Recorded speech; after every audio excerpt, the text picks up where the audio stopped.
이걸 보면은 사실 그 극우 경쟁을 하는 거잖아요. 극우 경쟁을 하는 건 바로 자유한국당의 현재 주소를 보여준다고 생각을 해요. 개혁에 실패한 겁니다. 예컨대 개혁을 하려고 방을 나갔다가 다시 돌아온 분들이 있잖아요. 이분들이 지금 사죄를 하는, 너희들 사과해라, 뭐 이렇게 반성해라, 이렇게 따지는 분위기가 돼버렸거든요. 실제로 해서 복당한 분들, 복당 허락이 안 됐고, 심지어 이부망천 망언했던 분 있잖아요. 네. 이런 분들은 허락이 됐단 말이죠. 그래서 지금 이게 현주소를 보여주는 거고요.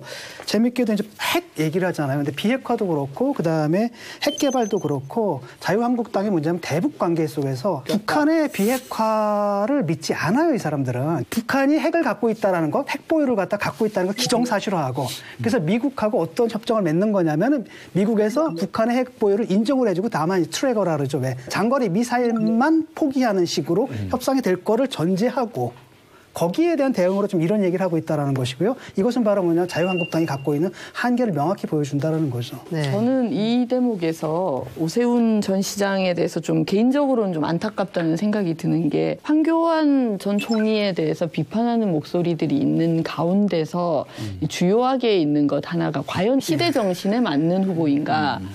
공안검사 출신이고 탄핵 때 법무장관 총리를 했고 대행을 했고, 그런 사람이 지금 남북 화해 또 한반도 비핵화 이런 상황을 맡고 있는 대한민국의 시대 정신에 맞는 후보인가라는 대통령 후보가 만약에 된다면 그런 비판이 있는데, 오세훈 시장이 굳이 거기에 숟가락을 얹을 필요가 없을 것 같은데 갑자기 핵 개발 얘기하는 건 그야말로 한반도가 전쟁의 위기에 있을 때 국민들이 아니 우리도 이렇게 불안한데 핵이라도 개발해야 되는 거 아니야? 이런 정서가 일부 있었잖아요. 네. 그걸 뜬금없이 이렇게 가져오신 게 저는 사실 좀 이해가 안 돼요. 오세훈 후보의 핵 개발 얘기를 듣고 저도 깜짝 놀랐는데 감이 좀 없나 이런 생각이 들었어요. 그래도 이런 얘기는 1년 전쯤 남북 또 북미 간에 그 미사일 쏘고 이 굉장히 긴장이 고조됐을 때 이런 얘기를 했으면 또 모르겠어요. 그런데 지금 뭐 흐름이 그런 흐름이 아니잖아요.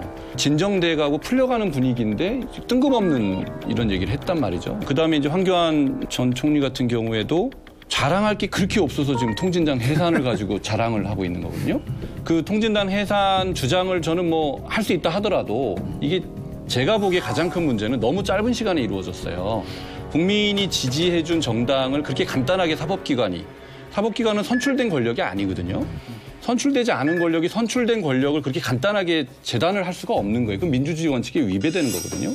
그런 절차도 굉장히 큰 문제가 있었거든요. 근데 이 두 분의 지금 경쟁을 보면 구구 경쟁이라는 것 동의하고 좀 더 늘리면 구구의 골짜기로 들어가는 경쟁이라고 저는 보고 있습니다. 황교안 전 총리 같으신 경우는 통진당 해산 문제라는 건 뭐 사실 진보적 견해를 갖고 계신 분들은 그건 무리했다 생각하실 거고, 보수적 견해를 갖고 계신 분들은 잘 됐다 이렇게 생각하실 텐데, 저는 황교안 총리한테 지금 최근에 불거졌던 논란 가운데 제일 아팠던 거는 본인이 권한 대행을 할 때 박근혜 전 대통령이 수감이 됐잖아요. 그때 나한테 허리가 아프니까 그 안에 저 책상하고 의자를 좀 들여놔줬으면 좋겠다.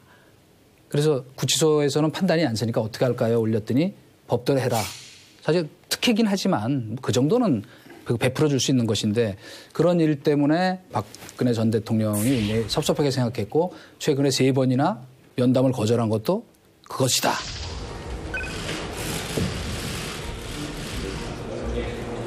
법무부의 조정본부에서 하는 일입니다. 그리고 그런 것들이 저에게 전달될 리가 없죠. 일반적으로 도와드릴 수 있는 모든 것들을 할 수 있는 대로 다 도와드려라. 그런 큰 방침만 좋습니다. 그런 일은 없습니다. 있을 수가 없는 일이죠.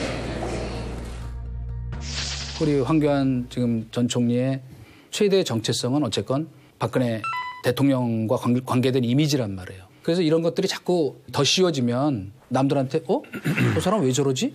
이런 인상을 주면 안 되거든요. 네. 실제로도 황교안 총리가 상당히 대세를 장악해 한 걸로 보이지만 황교안 총리는 더 얻을 게 없어요, 지금부터. 오히려 공격을 당해서 안팎에서 협공을 당하면 당했지. 결론적으로 제가 말씀드리고 싶은 건 뭐냐면, 우리 대표님은 홍준표 대표가 결국 안 나올 것이다 이렇게 얘기를 하셨는데, 저는 나올 것이다 이렇게 생각을 합니다. 왜? 물론 나오면 또 공격을 당하겠지만 지금 앞으로 계속 공격을 당할 거란 말이에요. 그러면 적절한 시점에 나가면 되겠구나라는 그 계산이 서면은 뭐 언론 보도가 좀 나가고 PK 있죠. 예. 주호영 의원이라든가 이런 사람들하고는 접촉을 해서 하여튼 움직이고 있더라고요. 그러면 PK 저는 단일 후보들과 단일화 추진 중이다. 그렇죠. 뭐 이런 뭐 쉽게 얘기하면 이야기까지. 영남권의 저 거점을 더 만들겠다는 네. 얘기죠.